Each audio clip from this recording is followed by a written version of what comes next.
Lindsay. How are you? Hey, doing great today, Michelle. How are you? The sun's shining here in Denver. How's the weather where you are? I mean, we had a huge snowstorm. It's cold. Yeah, are you digging out? Are you digging out from that Yeah, storm? we're out. It wasn't as bad as I think it could have been, but yeah, and I'm not impressed with the weather. But yeah, yesterday I actually went out in the snow with my kids, and Wow. yeah, Lindsay, I mean, we've talked about this sometimes before, like if we're big risk takers. Are you a risk taker? Like when you're like in the snow, do you? Not really. No, No. I'm careful. I'm pretty careful. I mean, I take risks in business, I guess. Yeah. But in like physical aspects of life, I mean, I'm a skier, so that's risky. Right, But exactly. like, yeah, if I go out, I'm not gonna do crazy stuff. Like, I'm not a 23-year-old guy, you know. Yeah. But what kind of risks are we talking about in the snow? Like jumping into a snow angel, or No, that's not okay, if you see like an icy set of stairs. Oh, Or do you avoid them? Do you what do you do? Well, if I have to go up them, I would take them. I just go really slow and hold the railing, probably. Yeah. I mean, it's good to play it safe in the snow, guys, avoid the ice and things like that. But play it safe, by the way. That is the expression that we were talking about today. Yes. What does that mean, to play it safe? Well, it can mean a lot of things. That's why today's episode is going to be interesting. It's not just about physically being safe, right? Sometimes it's about leaving extra time so that you're not late. Sometimes it's about double checking details so you don't make a big mistake. Right? Yeah. Exactly. It just means to do something while being careful, right? To not be cautious. too risky. Yes. Not too risky. Yeah. So for example, let's play it safe and leave a little early. Lindsay, do you tend to leave early? Yeah, I usually leave on the earlier side. I was watching something or maybe it was something I saw on social media. Someone was explaining like how they were saying they're a late person and how that happens. That they were saying that they'll have a moment when they're like, I should leave right now, right? I should leave, this event starting, I should leave.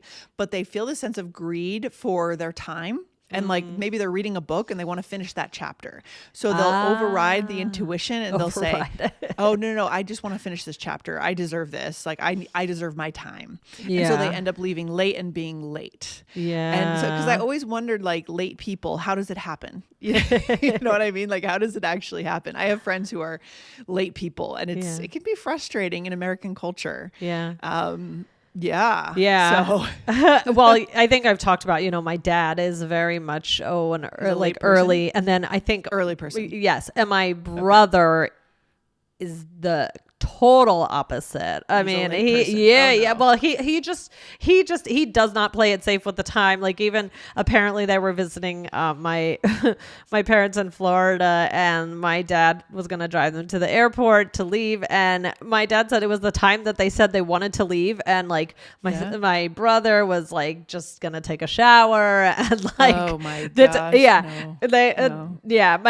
bad clash between your dad and your brother. Yes.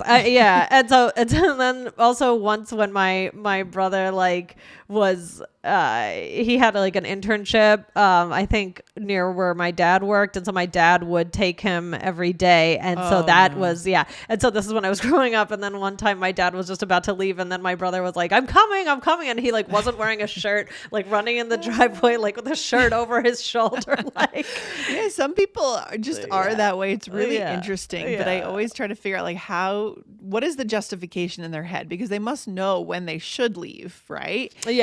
And like what is happening in the brain, and sometimes it's not like, sometimes it's not just like about like what time to leave. This could also be about like planning, like, when are you going to start planning a party? Like, I have to plan my daughter's birthday party, and I'm really behind. So it's just interesting. What's another way play it safe maybe used? So it sounds like you and we both play it safe by leaving early, maybe. But so I'm in the middle. Or no, are you? Maybe you. I'm in the middle. I'm not my brother. I'm not my dad. Yeah. Okay, so you're on time then in that case. I guess I try. We could say I played it safe and went to a school near my parents' house. I wasn't ready to live away from home. Right? And that's another way of playing it safe. Like, safe with your heart, with your fear of I don't know, independence maybe, right? Right. It might be too much too soon to just go across the country or something. Yeah.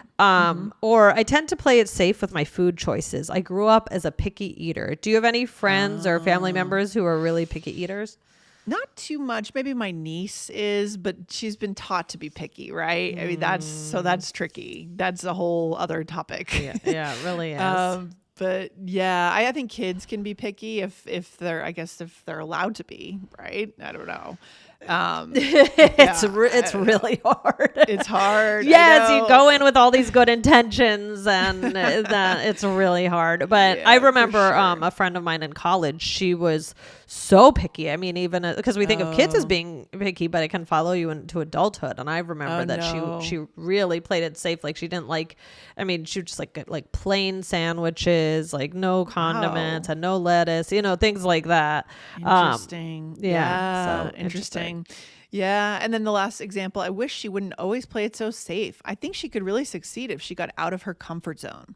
Yeah. So I think as human beings, we know that there's something good on the other side of risk. Yeah. There's something good on the other side if we don't play it safe, but our lizard brain tries to keep us safe in all these ways. Yeah. Right? Yep.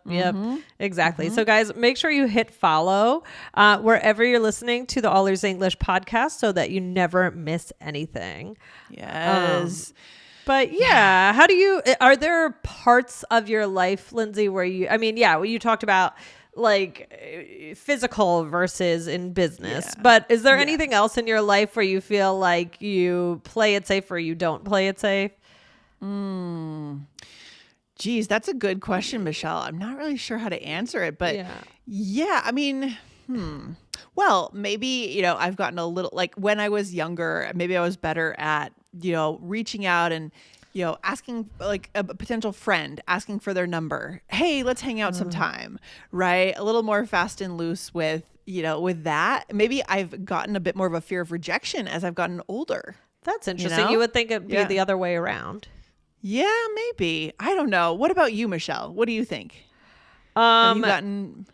I think I'm less, it's interesting. I think I'm less afraid of rejection as an adult, but it really depends. Then when you do find yourself in an awkward social situation, you can still feel like a little kid again, right? Like or a teenager. Sure. It's like, oh my God, I'm a grown woman, and there are still social situations where I'm like, do these people like me, or I don't know, Right. We all face that for sure. It's not just being a kid. It's being a human being, right? And wanting to be liked for sure. Exactly. Yeah. Hey, quick question. Do you want to feel more confident when you speak English? If so, we made a free guide for you.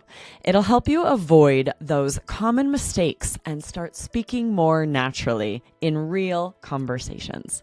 Go grab it in the description below.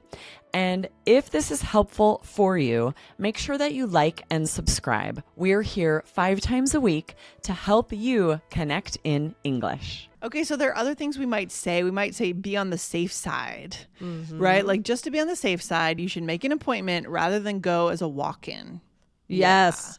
Yeah, that happened. Actually, I took my kids to the aquarium last week, and I made a reservation only for my son because my daughter and I are members. I didn't realize, and they said, oh, did you make a reservation? Well, we're not busy today, but other days, just to be on the safe side, you should make sure you have a reservation. Yes. No, that's good. That's good context right there. And that makes sense because the risk is that you've wasted this time. Your kids get all excited about going somewhere, right? Oh. And then you show up and you can't go in, and maybe you have a temper tantrum on your hand or two. No. I don't need that. Yeah. And then in business, we might take a more conservative approach. So to take a conservative approach, we should consider taking a conservative approach this time. So maybe in business, you've made some mistakes, and this time you've learned. Part of it is just getting smarter, right? Yeah. Making more calculated risks. Yes, exactly. Yeah. So, and then there's just be cautious, right? We need to be cautious when making big purchases online.